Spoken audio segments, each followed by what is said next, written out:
Hello friends, महज education में आपका स्वागत है। तो आइए शुरू करते हैं हम अपनी एलएलबी की स्टडी। जो हमारा सब्जेक्ट है फैमिली लॉ, इसे हम मुस्लिम लॉ भी कहते हैं। तो आइए देखते हैं आज का हमारा क्वेश्चन क्या है।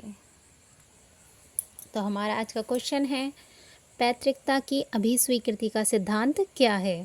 इसके विधिक परिणामों का वर्णन कीजिए। और नेक्स्ट क्वेश्चन है, ए एक्स नाम की स्त्री से उत्पन्न बी का पुत्र है। इस तथ्य का कोई सबूत नहीं है कि बी ने एक्स से विवाह किया। एक्स ने बी से उत्पन्न ए को अपना पुत्र स्वीकृत किया। क्या ए एक्स और बी का उत्तराधिकारी होने का दावा कर सकता है? कारण दीजिए। यह क्वेश्चन ऐसे भी आ सकता है, आयु 31 वर्ष लिखित में स्वीकार करता है कि बा आयु 16 वर्ष उसका औरस पुत्र है। उक्त लेखन के समय आ को ज्ञान है कि वह सा का पुत्र है। तदुपरांत उक्त लेख को खंडित कर देता है। क्या बा आ की मृत्यु के पश्चात उत्तराधिकार की मांग कर सकता है? क्वेश्चन ऐसे भी आ सकता है, जो 25 वर्ष का है, बा जिसकी आयु 10 साल है को अपना पुत्र स्वीकार करता है। तो आइए देखते हैं इसका आंसर क्या है। पैतृकता की अभिस्वीकृति का सिद्धांत।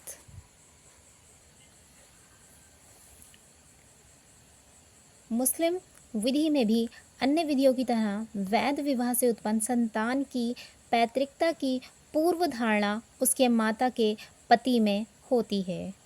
जब किसी मामले में किसी बच्चे के वास्तविक पिता की पुष्टि नहीं हो पाती तथा किसी व्यक्ति द्वारा उस बच्चे का पिता होना स्वीकार कर लिया जाता है, तब ऐसा बच्चा कानूनी तौर पर वैध हो जाता है। इस स्थिति को पैतृकता की अभिस्वीकृति कहते हैं।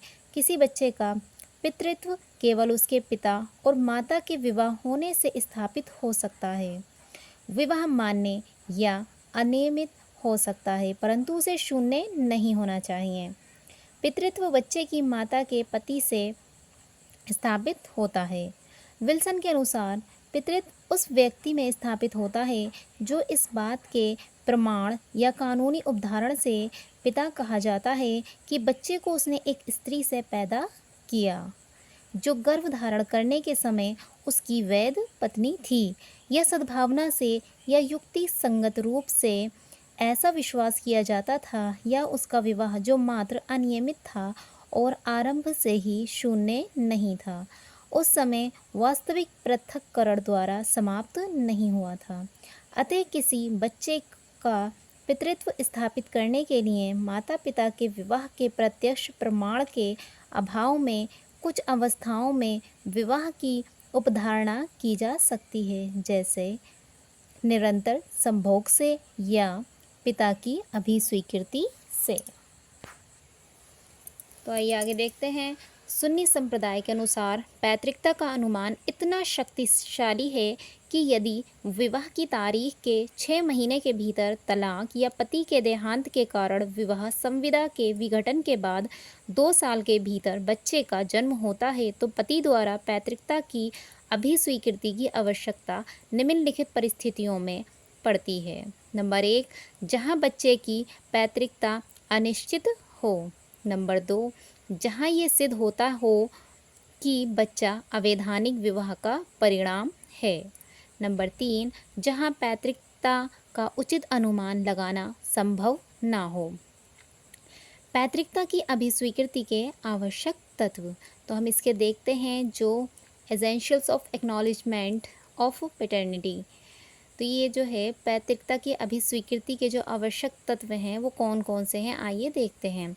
मुस्लिम विधि के अंतर्गत हिंदू विधि की भांति गोद लेने की प्रथा को मान्यता प्रदान नहीं की गई है। इसके विपरीत संतान की वैधता निश्चित करने के लिए पैतृकता की अभिस्वीकृति का तरीका अपनाया गया है, जिसके द्वारा किसी व्यक्ति द्वारा किसी संदिग्ध बच्चे को अपनी संतान के रूप में स्वीकृत किया जाता है। इसके लिए निम्नलिखित बातों का होना आवश्यक है। नंबर 1, स्वीकारकर्ता सक्षम होना चाहिए, यानी कि जो स्वीकारकर्ता होता है वो सक्षम होना चाहिए। नंबर 2, स्वीकृति न केवल पुत्रत्व की होनी चाहिए बल्कि ये स्वीकृति वैध पुत्रत्व की होनी चाहिए। नंबर 3, विवाह के पक्षों की उम्र में ऐसा समन्वय हो जिससे कि संतान की उत्पत्ति की वैधता की औचित्य प्रकट हो, अर्थात स्वीकारकर्ता की आयु स्वीकृत बच्चे से कम 12.5 वर्ष अधिक होनी चाहिए। नंबर 4, अभी स्वीकृति किए जाने वाला बच्चा व्यभिचार या अविवाहित स्त्री पुरुषों के समागम के फलस्वरूप उत्पन्न न हुआ हो। नंबर 5, जिस बच्चे को अभी स्वीकृत किया जा रहा है उसके माता पिता अज्ञात होने चाहिए। नंबर 6, जिस बच्चे को स्वीकृत किया जा रहा है उसे भी ये स्वीकार होना चाहिए कि वह स्वीकारकर्ता की संतान है। मोहम्मद अल्लादाद बनाम मोहम्मद इस्माइल में प्रिवी काउंसिल ने कहा कि जिस मामले में ना तो विवाह को सिद्ध किया जा सके और न अभी स्वीकृति को ही प्रमाणित किया जा सके, वहाँ पैतृकता की वैधता के लिए लाया गया वाद सफल नहीं हो सकता। इस प्रकार हबीबुर रहमान चौधरी बनाम अल्ताफ़ अली चौधरी 1921 में ये निर्धारित किया गया कि किसी अवैध बच्चे को अभी स्वीकृति देकर वैध नहीं बनाया जा सकता, क्योंकि इस्लाम में ऐसा करने की अनुमति नहीं है। मुस्लिम विधि में लड़के को धर्मज्ञ होने के लिए किसी पुरुष और उसकी पत्नी या किसी पुरुष और उसकी दासी का बच्चा होना ज़रूरी है। कोई अन्य संतान व्यभिचार की संतान होती है और धर्मज्ञ नहीं हो सकती। पत्नी शब्द आवश्यक रूप से विवाह को संकेत करता है, परंतु चूंकि विवाह बिना किसी अनुष्ठान के भी हो सकता है, इसलिए किसी विशेष दृष्टांत में विवाह का अस्तित्व एक खुला प्रश्न होता है। प्रत्यक्ष प्रमाण हो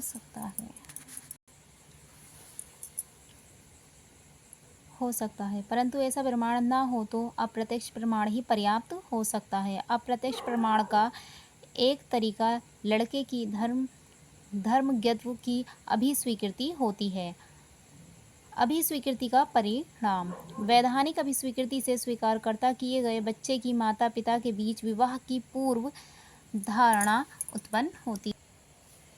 इस धारणा का खंडन तब तक नहीं किया जा सकता जब तक कि उसकी ओर पुत्र के रूप में उसे दाय प्राप्ति का अधिकार प्राप्त होता है। इसी प्रकार इसका अधिकार उसकी माता को मिल जाता है। इमामबंदी बनाम मुतसद्दी 1918 में निर्णय दिया गया कि जब कोई व्यक्ति किसी को अपनी संतान के रूप में स्वीकार करता है तब स्वीकारकर्ता तथा स्वीकृत बच्चे की माता के मध्य पति पत्नी का संबंध अनुमानित होता है। प्रस्तुत समस्या में एक्स नामक स्त्री द्वारा ए को अपना पुत्र स्वीकार किया गया है, किंतु मुस्लिम विधि के अनुसार अभी स्वीकृति का अधिकार पुरुष को है, ना कि पत्नी को।